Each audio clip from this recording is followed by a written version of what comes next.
everybody, my name is Mona Lisa and welcome to my channel, Mona Lisa Reads. If you are new here, thank you for coming. I hope you stick around and see what other videos and things I have in the future. If you're returning, thank you for returning. You have no idea how much I really do appreciate that. Today, I want to discuss how I'm doing on my project of reading 50 specific books before I turn 50.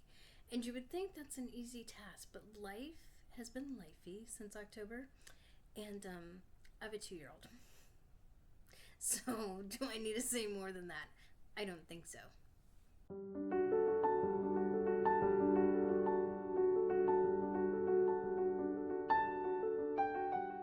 Like I said, I have a 2-year-old and life has been lifey. After the 50 before 50 video came out, which for me went viral, it got a ton of views and a lot of activity, at least for me, soon after, about 36 to 48 hours after it posted. And I was so excited. I was going to ride the momentum, get things out, and life was lifey. In November, a friend of ours passed away from cancer. We knew it was coming, but it was still really hard. She played a very integral part. That word doesn't sound right. Am I saying it right? Let me know. In my husband and I being together, he knew how to swing dance.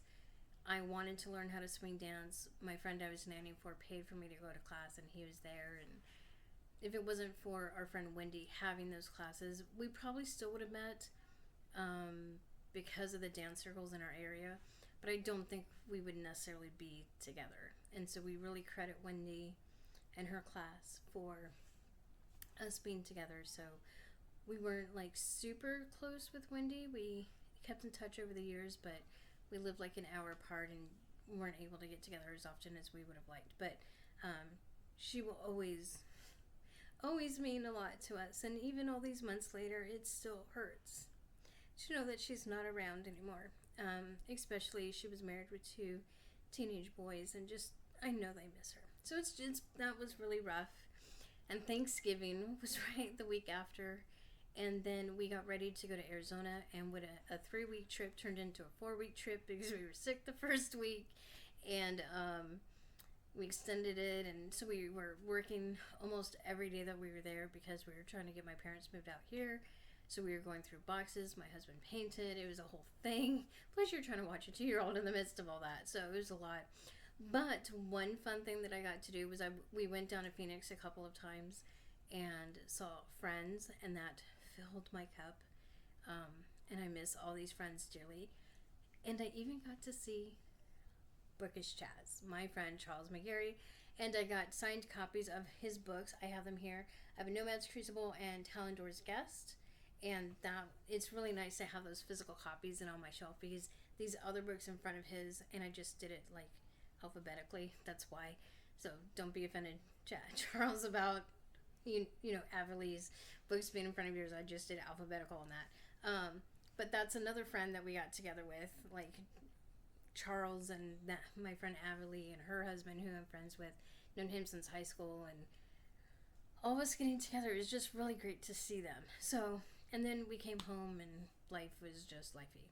I did try starting to read one of the books while I was there, and that didn't happen. But first, I went to our library's bookstore last weekend, and I got a couple books that go for the challenge. So, let me get to that. I was going to do my opening music montage thing, but we're not going to do that today. I just decided that. Spur of the moment. Okay, so one of the books I want to read that's on my 50 before 50 is Lonesome Dove by Larry McGurtry. I don't know why, but people have been saying it's really good. I have never read a Western before, so this should be interesting. But I've heard a lot of praise for Lonesome Dove. Now, doing research for this book, after it already made my list, I come to learn that this was the first book written. But if you want to go in chronological order, the books for the series, you start with, Strangeness here, Dead Man's Walk, also by Larry McGurtry. So I borrowed this from my library because there's an 18-week wait for the audiobook for this book, and I kind of would like to do it immersive. Maybe help me get through this book a little bit quicker. So I figured, why not start with the first book and then move on to the second, so maybe by the time the audiobook's up, I can do this. Really hoping I get through the first 2 books before I before the audiobook comes up for me to use, because I figure I'll do the audiobook as much as I can as an immersive read or just listening. But then by the time, I doubt I'll be able to do all of it before I lose the audiobook, and I don't want to have to pause and wait another 18 weeks to get the audiobook. So I'm just going to do what I can with what I got. So that was the first book I found at our library's bookstore. The second one was another book that was on my list and I was looking for, but I did not think at all this book was going to be there, and it was. And I'm like, mine. And that is Mr. Midshipman Hornblower by C.F. Forrester. I have heard no one talk about this book except for Michael K. Vaughn. No other booktubers have talked about the Hornblower series, anything about it. And it intrigued me from the first time I heard about it. As Bookish Chas says, Michael K. Vaughn can make anything sound interesting and intriguing. And that's true. So if I don't like this book, I'm blaming Michael K. Vaughn because he made me read it. But I'm excited to read it. I honestly am. I had not seen this cover before, and I'm very excited because I think this is a really cool cover. Well, close up there. So these are two books that I did not have physical copies of, and the reason I got them, because I'm really trying to stick with only buying books that I want on my shelves, is these are so difficult to find. I think I could find Hornblower on like Project Gutenberg because I believe it's in the public domain, but I wanted a physical copy. They don't have one at my library. They don't have a physical copy of Lonesome Dove at my library. Or if they do, is a long wait or something. And so these books I wanted physically, and they don't have it on Hoopla, and they don't have it on Libby unless it's an 18-week wait. So that's why I got these physical books, because I'm just having a dickens of a time trying to get any form of these books for this challenge. So now I did start reading my first book off the list in December when I was there in Arizona, but we were working so much, and at the end of most nights I was so exhausted I'd read like 2 or 3 pages. It did get me very interested in finishing this book, and my mom let me borrow her copy and bring it back to Arizona. And the more I read of it, the more I'm like, I want my own copy because I want to tab it up. So I got it. Most of the tabs are like mostly of when they're discussing the Secret Six, which is the Culpeper spy ring in this book. They're discussing the specific people, when they're talking about Washington. Actually, I don't think I have a tab for Washington, but like specific dates or events that happened that I felt were significant that I wanted to remember. That's what I tabbed it up for. I didn't want to tab up my mom's and then take them all out and redo it. So I just did this, and I'm really glad. I had some birthday money that I spent this book on.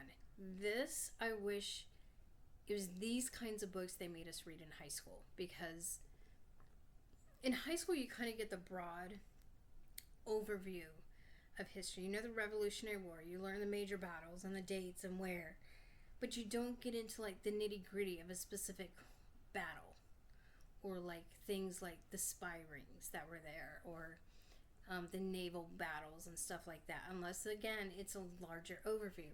This book talks about the 6 specific people that were part of the Culpeper spy ring that Washington used to help overthrow the British in New York.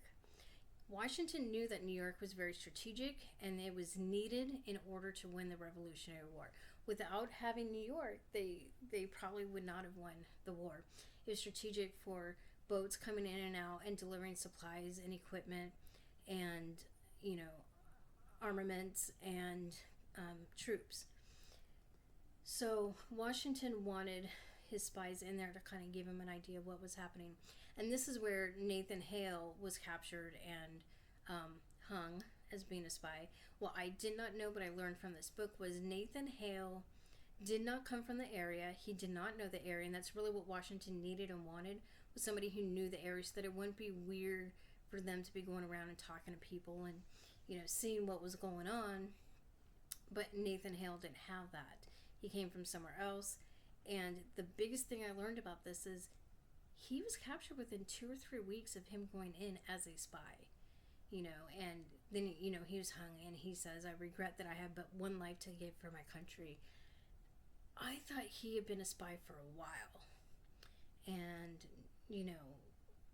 never thinking like a few weeks and he was gone. And he was a young, energetic, like very loyal to the cause and really wanted to help Washington in his pursuits. So after that, the spy ring came about with Culpeper Jr. and I can't remember his name.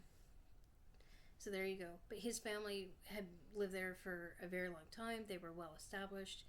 He knew the area because he had two older brothers, and they were going to be the ones taking over the family business and all the family interests. He was the third child, no big deal, because if oldest dies, you still got number two, or vice versa. And then his two other brothers died, and so he ended up having to take over the family business and stuff. But him not having to like do the schooling and be involved in all the family affairs when he was younger allowed him to really get to know the area, and made that advantageous for him to be able to do the work as a spy. His one requirement was that Washington not know who he was.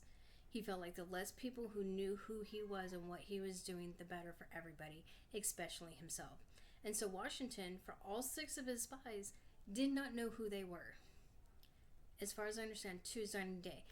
Some of them did say after the war, yeah, I was so-and-so in the war, yeah, as part of the spy ring.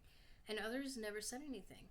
And so over the years, they had discovered who did what and their code name and whatnot. But they could not figure out Culpeper Jr. and they could not figure out Agent 555, who was a woman. In the 20s, a historian of the area was given some papers by this family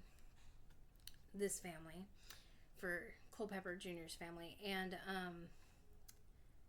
he noticed in the writing that a couple of his letters looked exactly like Culpeper Jr.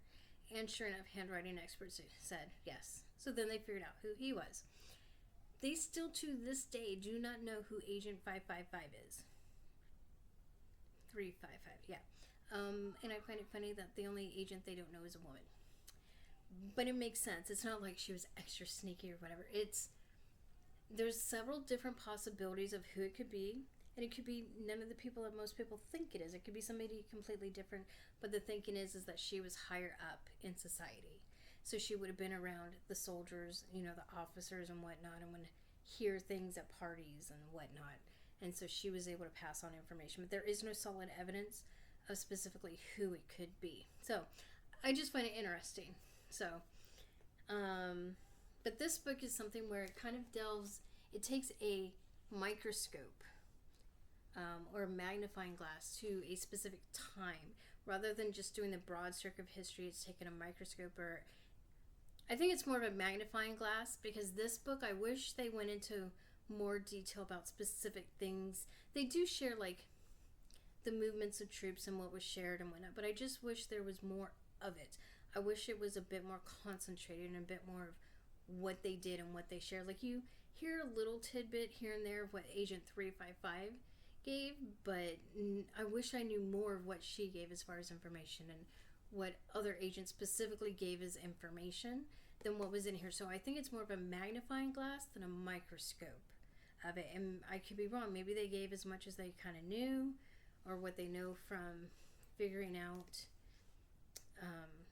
who did what. I just wanted more, because I like things like this that really break down history. So I would say it's more of a magnifying glass than a microscope, but still, it was excellent. And I want my daughter to read this when we're studying American like the Revolutionary War, for her to understand more. And I wish there were more books like this. So if you know of any, let me know. But yeah, so this is the first book I finished. Thoroughly enjoyed it. Overall, I would give it a 5. If like you're going to be super nitpicky, I give it 4.75, but that's only because I personally wanted more of, I wanted more of a microscope than a magnifying glass view of things. But still, excellent read. You like history, you want a closer look at parts of history, and Brian Kilmeade and Don Yeager have written more books. Another one I want to read is Thomas Jefferson and the something Pirates, Triple D Pirates.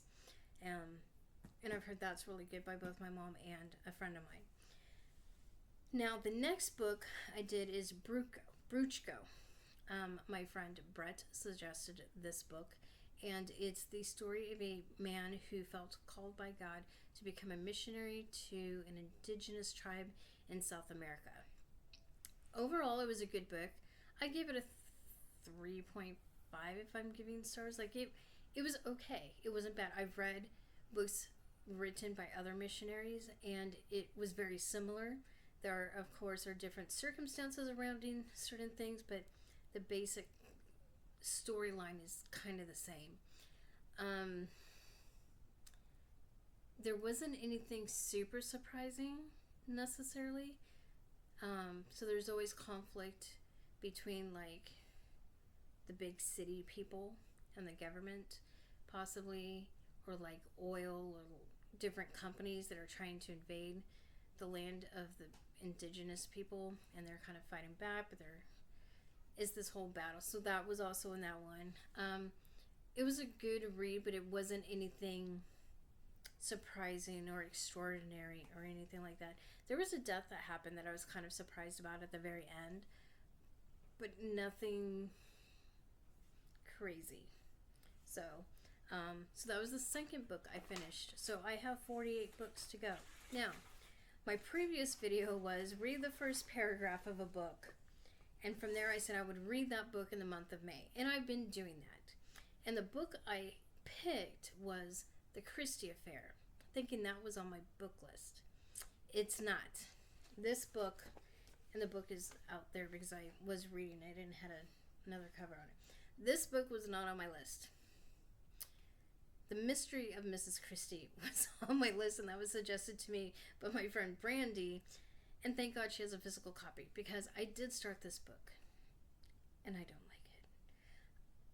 I've soft DNF'd it for the moment, because I'm actually reading The Mystery of Mrs. Christie right now. Loving it so much better than The Christie Affair. And so I'm going to finish that, so then I'll have my third book done for this challenge. Don't know exactly. Oh no, I do know I'm going to be doing a buddy read of 1984 with Chas in July. But I'll probably have time for another book off the list in between. I may start Dune. I was really intrigued by, what was it, 1984. Oh, and The Hobbit. Oh, I'm going to start The Hobbit. That's what I'm doing. I'm going to start The Hobbit after I finish The Mystery of Mrs. Christie. Start The Hobbit because Charles and I are going, Charles aka Bookish Chas, are going to do a read together of Fellowship of Ring. So I need to finish The Hobbit. So I'll be doing The Hobbit, and then in July, he and I will be doing 1984. Beyond that, I really don't have a plan. I would like to start Dune this summer, but also want to start the Lonesome Dove. I have to start the Lonesome Dove series too, so that I can get through the first two books that I'm working on Lonesome Dove by the time the audiobook comes in. So there's a lot of like working parts to this whole thing. So it hasn't gone as planned as far as reading these specific 50 books. I've read 20 some odd books so far this year, but it's been a real challenge for these 50. And I'm just like, you gotta be, I read multiple books at a time, and I'm just like, you know what? I've got to always be working on at least one of the 50. So that's kind of what I'm doing right now. Don't know when I'll pick this one up, because this has been a huge disappointment.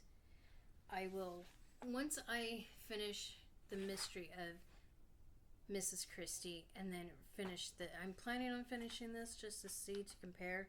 I want to do a video comparing the two books, and there's some things I really, really, really dislike about this book.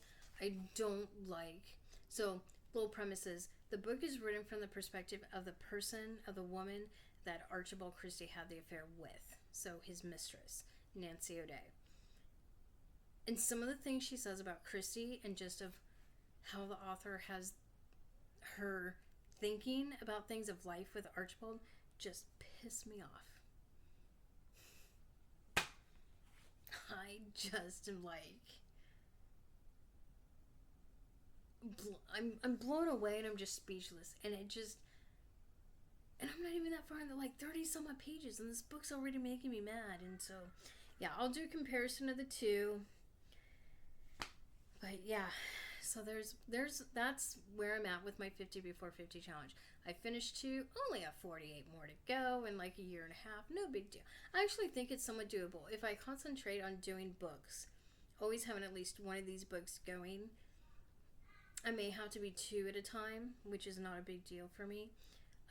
But I think it's still doable. If we were a year out and I still had that many books. And the sun just went away.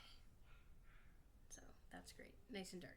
Anyway, I'm going to stop this. So this video is like, 20 minutes. Oh, that's not bad. That's not bad. How do you think I'm doing on the challenge? Give me some words of encouragement. I'm not discouraged yet. I'm not frustrated. Except for the mere fact that I don't have more time to read, but that's just life. And yes, I'm wearing the same shirt as the previous video. And yes, you will see this shirt in the next video. Because originally, I did 3 videos in one day. This is phasing. And I went to go edit this specific video, and I restarted it like 15 times. And editing it was a pure nightmare. So I just decided, I'm done. I'm going to redo it. So, and I have redone it, and it's all one take, and I'm not going to edit at all. So, there you go. But I'm still excited about this challenge. I still am excited for so many of these books, and loving it. I will give you the update of the Christie books when I have finished it. I will at least let you know when I finish the mystery of Mrs. Christie with another book update of probably like The Hobbit or something. But I would like to eventually do a comparison of the 2 Christie books. But I don't know when I'm going to get back to the Christie affair, because that just seems very painful right now. Very painful, and I don't want to go through that kind of pain. And I was actually afraid the book would put me in a reading slump, so I'm glad I switched, because I'm not in a reading slump, happy to say. So, and some of my reading for 50 before 50 has been kind of sidetracked by me being involved in Murder Mayhem. And they just, like, every few days there's like a new person on the hit list, so you have to read a different book. So your team gets extra points for reading those books, and some I've read, some I haven't. But you're just constantly trying to read, in shorter books that you get more points. So I'm reading books I wasn't planning on reading, and it's totally like messed with May's reading. But ends in a few days, so we'll be okay. But yeah, let me know what you think about this challenge. What do you think? Do you think I'll complete this challenge? Let me know that. Because to only have 2 books done and a year and a half to go, and needing to read 48 books, is kind of a lot. And a lot of them are big books. I was dumb. I did put some big books on this series. I've got the whole Harry Potter series to do. And Lord of the Rings series. And The Hobbit. I maybe need to think this through next time. But anyways, I'm enjoying it. I'm having fun. I hope you have a wonderful day. Thank you again so much for spending time with me. And my next video that will be out will be my book review of Bookish Chas, aka Charles McGarry's book, Nomad's Crucible, which I recorded in November. And I have reasons why it didn't come out, but I discussed that in my opening for that video. So be looking for that in a couple of weeks or so. Maybe I'll do it the week after this one comes out, because it's pretty much all ready to go. Just need to spice a couple of things together. Anyways, thank you for your time. I look forward to seeing you again. And in the meantime, go read a really good book and tell me down below what it was and if you liked it. And I will talk to you later. Bye.